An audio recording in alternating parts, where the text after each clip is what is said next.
Kita tidak bingung kalau mau ibadah. Makanya orang Islam itu ibadahnya jelas. Jadi kalau ditanya sholatnya bagaimana, ini perintah Allahnya. Ini contoh Nabi hadisnya. Terus itu bisa ditelusuri. Kebenarannya di Quran ada, di hadis tertuang. Bisa dilacak lagi kebenarannya. Setelah itu bukan hanya cara dan ayatnya, hikmahnya pun ada. Karena itu yang pertama, membaca perintah pun pakai hikmah. Jadi ketika ada kalimat misalnya, maaf, wa aqimus shalah, tunaikan salat, lalu datang perintah itu diisyaratkan lewat suara azan. Allahu akbar, Allahu akbar.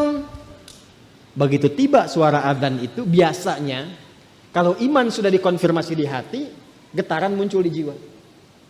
Iman itu kalau dari lisan turun ke hati, nanti kalimat azan itu dikonfirmasi oleh jiwa dengan getaran.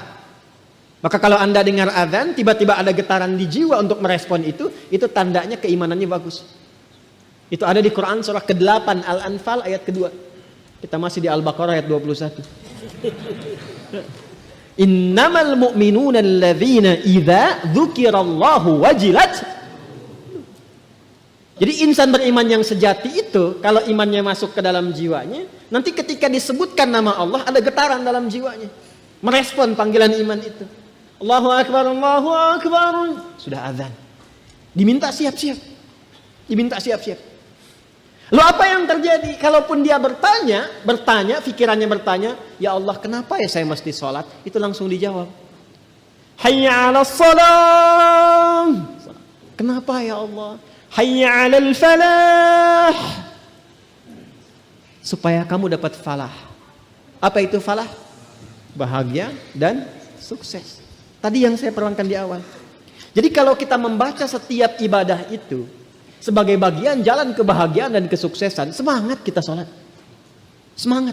Apalagi paham fikihnya. Apalagi mengerti hikmahnya.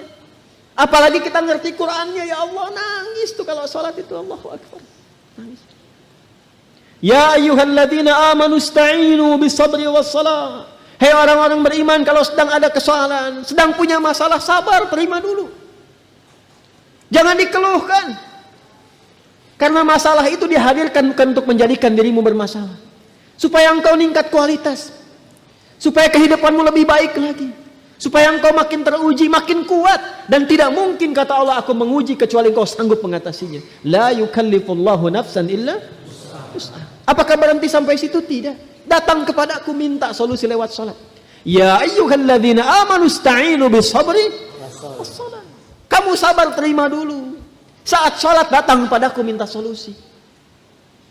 Jadi begitu dipanggil lewat sholat itu, ditunggu kita mau minta apa. Baru kita berdiri baca Al-Fatihah. Baca iyyaka na'budu wa iyyaka nasta'in. Hadis kutsinya mengatakan hadza baini wa baina 'abdi wa li 'abdi ma sa'al.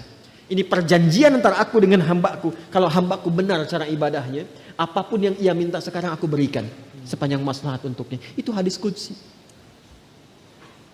Ibadi khalaqtuka lil ibadati fala tal'ab wa qasamtu laka rizqaka fala tal'ab wa qasamtu laka rizqaka fala tat'ab.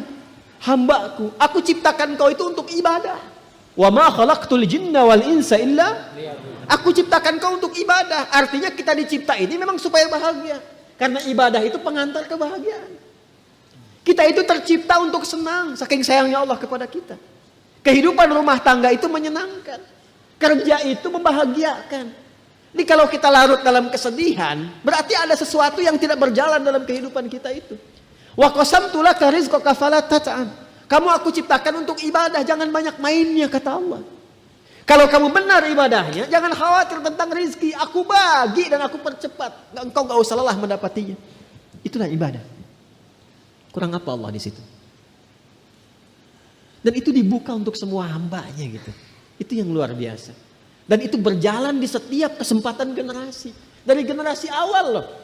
Sampai ke kita, sampai kehidupan berakhir. Kurang sayang apa Allah kepada kita?